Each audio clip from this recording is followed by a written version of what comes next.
నమస్తే welcome to yo-yo TV సార్వత్రిక ఎన్నిక నేపథ్యంలో పార్టీ నేతల్లో జోష్ నింపే ప్రయత్నం చేస్తారు.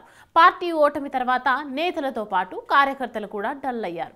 ఈ నేపథ్యంలో వాళ్ళలో ఉత్సాహాన్ని నింపేందుకు పూనుకున్నారు. ఇందుకు లోక్సభ ఎన్నికలనే నివేదికగా మార్చుకున్నారు. ఎంపీ అభ్యర్థుల ఎంపికలో భాగంగా గెలుపు ధీమాను కల్పిస్తున్నారు. ఈ నేపథ్యంలోనే కేసీఆర్ కు షాకుల మీద షాకులు తగులుతున్నాయి. ఇప్పటికే చాలా మంది నేతలు కారు దిగిపోయారు. మరికొంతమంది గులాబీ పార్టీకి గుడ్ బై చెప్పడానికి సిద్ధంగా ఉన్నారు.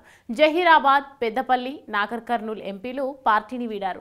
ఆ పార్టీకి ఎంపీ అభ్యర్థుల ఎంపిక కత్తి మీద సాములా మారింది.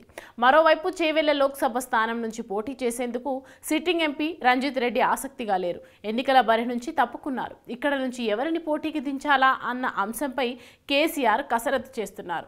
అసెంబ్లీ ఎన్నికల ముందు టీడీపీకి గుడ్ బై చెప్పి గులాబీ కండువా కప్పుకున్న కాసాని జ్ఞానేశ్వర్ పేరును చేవెళ్ల ఎంపీ స్థానానికి ఖరారు చేశారనే ప్రచారం జోరుగా సాగుతోంది. తాజాగా చేవెళ్ల, నల్గొండ, భువనగిరి నియోజకవర్గాలపై గులాబీ బాస్ కేసీఆర్ పార్టీ నేతలకు దిశానిర్దేశం చేశారు. చేవెళ్ల బరి నుంచి రంజిత్ రెడ్డి వ్యక్తిగత కారణాలతోనే తప్పుకున్నారని కేసీఆర్ చెప్పారని తెలుస్తోంది. ఆయన పార్టీ మారడం లేదని పార్టీ నేతలకు క్లారిటీ ఇచ్చారు.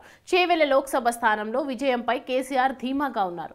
ఇటీవల జరిగిన అసెంబ్లీ ఎన్నికల ఫలితాల ఆధారంగా చూసిన ఎంపీ సీటు గెలుస్తామన్నారు. ఉమ్మడి నల్గొండ జిల్లా నేతలతోనూ కేసీఆర్ చర్చలు జరిపారు. అయితే ఎంపీ టికెట్ ఆశించిన గుత్తా సుఖేందర్ రెడ్డి తనయుడు అమిత్ రెడ్డి ఈ సమావేశంలో పాల్గొనకపోవడంపై చర్చ జరుగుతోంది. అమిత్ రెడ్డి ఇప్పటికే ఎంపీ టికెట్ విషయంలో వెనక్కి తగ్గారు. టికెట్లు ఆశిస్తున్న నేతల వివరాలను కేసీఆర్ పార్టీ నేతలను అడిగి తెలుసుకున్నారు. ఈ బాధ్యతను మాజీ మంత్రి జగదీష్ రెడ్డికి అప్పగించారు. మరో 2-3 రోజుల్లో టికెట్ల కేటాయింపు ఓ కొలిక్కి వచ్చే అవకాశం కనిపిస్తోంది.